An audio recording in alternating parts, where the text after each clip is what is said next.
Good afternoon, everyone. Greetings once again at the Mediacentru Ukraine. My name is Taras Masalko, and today we have live with us Mr. Yevhen Kramarenko, head of the State Agency of Ukraine on Exclusion Zone Management. Mr. Kramarenko, can you hear us? Good afternoon. Yes, I can hear you. Good afternoon.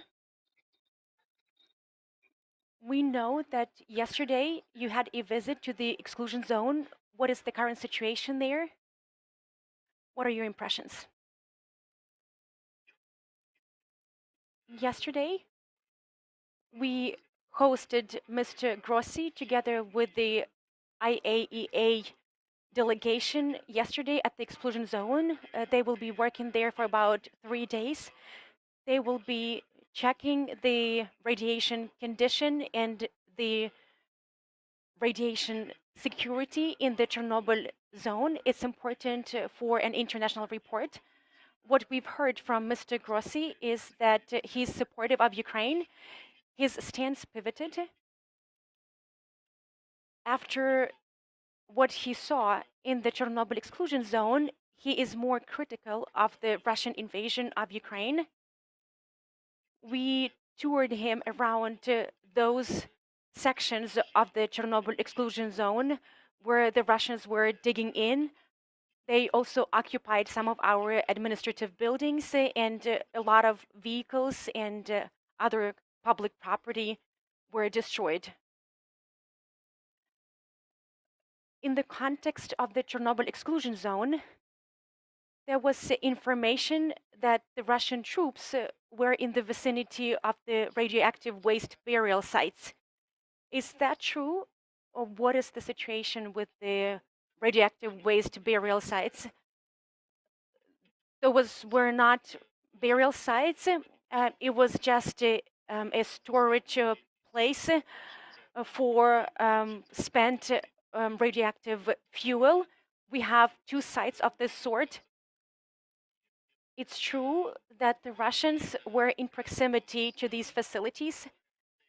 They were moving their forces back and forth. But fortunately, these sites are intact. They are in satisfactory condition, and we will know more once the IAEA mission is over.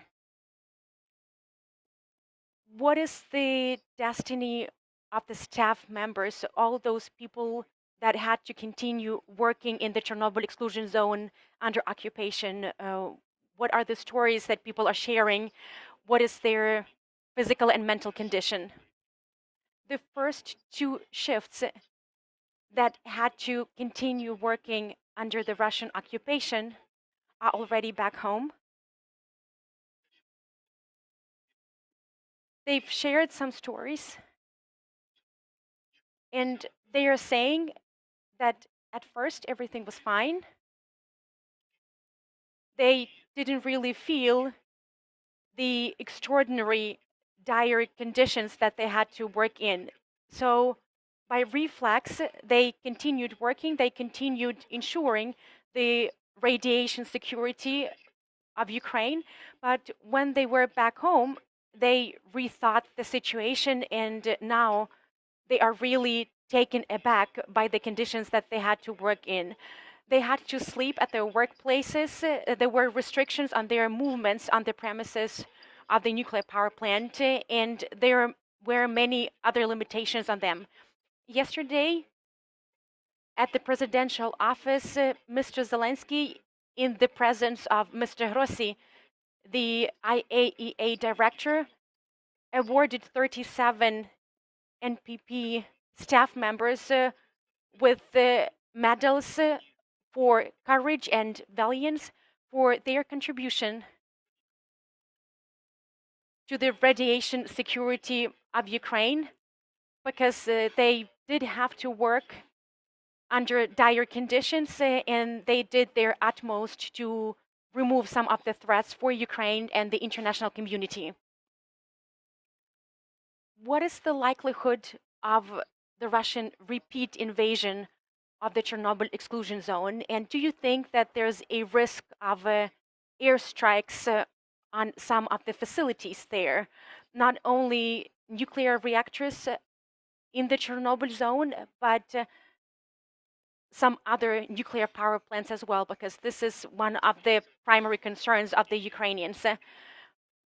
The risk is still high, and the consequences will be definitely colossal, even more disastrous than back in 1986. What occurred at the Zaporizhia nuclear power plant, because there was a direct hit on one of the facilities on the premises of the nuclear power plant, that was a precedent that we had never seen in the world before. As for the Chernobyl nuclear power plant, we've heard from the staff that apart from the Russian soldiers being there, some heavy vehicles and artillery systems were deployed there as well. So during the 35 days of the Russian occupation, there were airplanes flying over the Chernobyl exclusion zone, and they fired missiles towards Kyiv. And while turning back, they crossed the sound barrier, and the windows and some other components were even shaking. Because of that, there are some questions from the audience. Andriy Shevchenko, Mediacentru Ukraine. Do we have more information about those Russians that were deployed in the contaminated area? Maybe you have an update on their health condition, or maybe you can forecast the health implications of their stay in the contaminated area.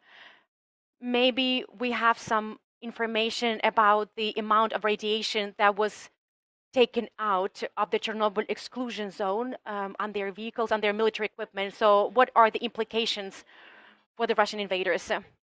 Well, first of all, we do understand that the Chernobyl zone, the exclusion zone, is a zone with the higher levels of radiation. This level of radiation was dangerous for everyone even before the war, and it was allowed to spend only a limited amount of time in certain sections of the Chernobyl exclusion zone. That was important from a health perspective. But we detected some trenches and traces of groundwork in hazardous and contaminated areas. The Russian soldiers slept there, they consumed food there. In one of such places, we even found a pan that they used for melting copper wires. I guess they collected some copper for processing. Theoretically, we can make some forecasts about their health consequences. But to obtain more accurate information, there is a need for the medical examination of those people who were engaged in the hostilities on the premises of the Chernobyl nuclear power plant. Some of the sources of ionizing radiation are missing. These sources have even higher levels of radiation, and the occupiers could have obtained radiation burns. Thank you, Mr. Kramarenko. My last question. Has the monitoring system been restored in the Chernobyl zone? This system has been partially restored. Right now, it's operating in manual mode. So basically, we have dedicated staff members that are monitoring the radioactive contamination. And we also take some manual measurements in specific locations. We cannot get to certain locations because a large area is mined, and our military continue identifying explosive ordnance on the premises of the exclusion zone. Thank you. We had Yevhen Kramarenko, head of the State Agency of Ukrainian Exclusion Zone Management, with us. Thank you very much. This is the end of our briefings for today. we will have another special event on Starosnesienska Street. It will be a play in the bomb shelter entitled Mother via Skype.